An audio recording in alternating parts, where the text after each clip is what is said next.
Shtohen hapësirat e gjelbra në kryeqytet. Nënkryetaria e bashkisë në Villa Gjindi gjatë inspektimit të mbjelljes së pemëve në rrugën Medar Shtylla u shpreh se në vend të derdhjes së betonit tashmë janë shtuar sipërfaqet e blerta me 26.000 m2 dhe do të shtohen edhe më shumë në të ardhmen.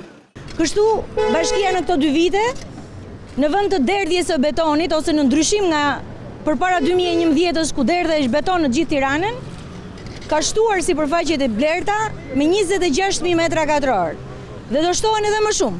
Projekt që do vazhdoj dhe unë dhe ju bashkë do jemi dëshmitar që Tirana do ketë në vazhdim për herë më shumë sipërfaqe të blerta.